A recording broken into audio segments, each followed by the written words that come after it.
ಆಕಾಶದಲ್ಲಿ ತೇಲ್ತಾ ಇದ್ದ ಆ ವಿಮಾನ ಹಠಾತ್ ಆಗಿ ನಡುಗಲು ಶುರುವಾಗಿತ್ತು. ವಿಮಾನದೊಳಗೆ ಓ ಮೈ ಗಾಡ್ ಎನ್ನುವ ಕಿರುಚಾಟ. ಹೈದರಾಬಾದ್ನಿಂದ ಹುಬ್ಬಳ್ಳಿಗೆ ಹೊರಟಿದ್ದ ಫ್ಲೈ 91 ವಿಮಾನದ ಆ 22 ಮಂದಿ ಪ್ರಯಾಣಿಕರಿಗೆ ತಾವು ಸಾವಿನ ದವಡೆಗೆ ಸಿಲುಕ್ತೇವೆ ಎಂಬ ಸುಳಿವು ಕೂಡ ಇರಲಿಲ್ಲ. ಒಂದು ಸಾಮಾನ್ಯ ಪ್ರಯಾಣ ಕ್ಷಣಾರ್ಧದಲ್ಲಿ ಭೀಕರ ದುಸ್ವಪ್ನವಾಗಿ ಬದಲಾಗಿತ್ತು. ಭಾನುವಾರ ಮಧ್ಯಾಹ್ನ ಹೈದರಾಬಾದ್ನಿಂದ ಹುಬ್ಬಳ್ಳಿಗೆ ಹೊರಟಿದ್ದ ಸಾಮಾನ್ಯ ವಿಮಾನ ಪ್ರಯಾಣ ಅದು. 22 ಮಂದಿ ಪ್ರಯಾಣಿಕರು ತಮ್ಮ ಗುರಿ ತಲುಪುವ ತವಕದಲ್ಲಿದ್ದರು. ಆದರೆ ಮುಂದಿನ ಕೆಲವು ಗಂಟೆಗಳು ತಮ್ಮ ಜೀವನದ ಅತ್ಯಂತ ಭಯಾನಕ ಕ್ಷಣಗಳಾಗಲಿವೆ ಎಂದು ಯಾರೂ ಊಹಿಸಿರಲಿಲ್ಲ. ಮೋಡಗಳ ನಡುವೆ ಸಿಲುಕಿದ ವಿಮಾನದಲ್ಲಿನ ಸಾವು ಬದುಕಿನ ನಡುವೆ ಹೋರಾಟವದು. ಆ ದೃಶ್ಯಗಳನ್ನ ನೋಡಿದ್ರೆ ಎದೆ ಜಲ್ಲೆಂತದೆ. ವಿಮಾನದ ಒಳಗೆ ಪ್ರಯಾಣಿಕರು ಪ್ರಾಣ ಭಯದಿಂದ ಚೀರಾಡ್ತಿದ್ದಾರೆ. ಕೆಲವರು ಅಳ್ತಿದ್ದಾರೆ, ಇನ್ನು ಕೆಲವರು ಮೊಬೈಲ್ ಮೂಲಕ ತಮ್ಮ ಕುಟುಂಬಕ್ಕೆ ಕೊನೆಯ ಸಂದೇಶ ಕಳಿಸ್ತಾ ಇದ್ದಾರೆ. ಭೂಮಿಯಿಂದ ಸಾವಿರಾರು ಅಡಿ ಎತ್ತರದಲ್ಲಿ ವಿಮಾನ ಅಲುಗಾಡ್ತಿರುವಾಗ ಮನುಷ್ಯ ಎಷ್ಟು ಅಸಹಾಯಕನಾಗ್ತಾನೆ ಎಂಬುದಕ್ಕೆ ಈ ಕಿರುಚಾಟವೇ ಸಾಕ್ಷಿ. ಮಧ್ಯಾಹ್ನ ಸರಿಯಾಗಿ 3 ಗಂಟೆಗೆ ಹೈದರಾಬಾದ್ನ ರಾಜೀವ್ ಗಾಂಧಿ ಅಂತಾರಾಷ್ಟ್ರೀಯ ವಿಮಾನ ನಿಲ್ದಾಣದಿಂದ ಈ ATR ಟರ್ಬೋ ಪ್ರಾಪ್ ವಿಮಾನ ಟೇಕ್ ಆಫ್ ಆಗಿತ್ತು. ವೇಳಾಪಟ್ಟಿಯ ಪ್ರಕಾರ ಸಂಜೆ 4:30ಕ್ಕೆ ಹುಬ್ಬಳ್ಳಿಯಲ್ಲಿ ಇಳಿಬೇಕಿತ್ತು.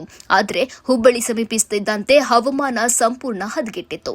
ಭಾರೀ ಮಳೆ ಮತ್ತು ದಟ್ಟ ಮೋಡಗಳಿಂದಾಗಿ ಪೈಲಟ್ಗೆ ಲ್ಯಾಂಡಿಂಗ್ ಮಾಡಲು ಅನುಮತಿ ಸಿಗಲಿಲ್ಲ.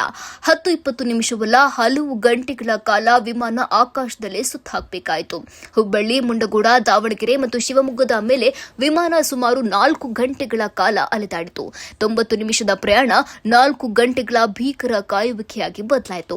ತಾಂತ್ರಿಕ ದೋಷವಿದೆ ಎಂಬ ವದಂತಿಗಳು ಪ್ರಯಾಣಿಕರಲ್ಲಿ ಮತ್ತಷ್ಟು ಆತಂಕ ಮೂಡಿಸಿದವು. ಹೊರಗೆ ಕತ್ತಲು, ಕೆಳಗೆ ದಟ್ಟ ಮೋಡಗಳು. ಪ್ರಯಾಣಿಕರು ಪೈಲಟ್ ಬಳಿ ನಮ್ಮನ್ನ ಎಲ್ಲಾದರೂ ಸುರಕ್ಷಿತವಾಗಿ ಇಳಿಸಿ ಬೆಂಗಳೂರಿಗಾದರೂ ಕರೆದೊಯ್ಯಿರಿ ಎಂದು ಬೇಡಿಕೊಳ್ತಾ ಇದ್ರು. ಕೊನೆಗೆ ಹುಬ್ಬಳ್ಳಿಯಲ್ಲಿ ಇಳಿಯೋದು ಅಸಾಧ್ಯವೆಂದು ತಿಳಿದ ಪೈಲಟ್ ವಿಮಾನವನ್ನ ಬೆಂಗಳೂರಿನತ್ತ ತಿರುಗಿಸಿದರು. ಸಂಜೆ 6:30ರ ಸುಮಾರಿಗೆ ಬೆಂಗಳೂರಿನ ಕೆಂಪೇಗೌಡ ಅಂತಾರಾಷ್ಟ್ರೀಯ ವಿಮಾನ ನಿಲ್ದಾಣದಲ್ಲಿ ವಿಮಾನ ಸುರಕ್ಷಿತವಾಗಿ ಲ್ಯಾಂಡ್ ಆದಾಗ 22 ಪ್ರಯಾಣಿಕರು ನಿಟ್ಟುಸಿರು ಬಿಟ್ಟರು. ಇದು ಅವರಿಗೆ ಕೇವಲ ಲ್ಯಾಂಡಿಂಗ್ ಆಗಿರಲಿಲ್ಲ, ಹೊಸ ಜೀವನವೇ ದೊರೆತಂತಾಗಿತ್ತು. ಘಟನೆಯ ನಂತರ ಸ್ಪಷ್ಟನೆ ನೀಡಿದ ಫ್ಲೈ 91 ಸಂಸ್ಥೆ, ವಿಮಾನದಲ್ಲಿ ಯಾವುದೇ ತಾಂತ್ರಿಕ ದೋಷವಿರಲಿಲ್ಲ, ಕೇವಲ ಪ್ರತಿಕೂಲ ಹವಾಮಾನದಿಂದಾಗಿ ಈ ರೀತಿ ಸಂಭವಿಸಿದೆ ಎಂದು ತಿಳಿಸಿದೆ. ಏನೇ ಇರಲಿ, ಈ 4 ಗಂಟೆಗಳ ಕಾಲ ಪ್ರಯಾಣಿಕರು ಅನುಭವಿಸಿದ ಆ ನರಕ ಯಾತನೆ ಮಾತ್ರ ಅವರ ಜೀವನದಲ್ಲಿ ಮರೆಯಲಾಗದ ಘಟನೆಯಾಗಿ ಉಳಿಯಲಿದೆ. ಅದೃಷ್ಟವಶಾತ್ ದೊಡ್ಡ ಅನಾಹುತ ತಪ್ಪಿದೆ.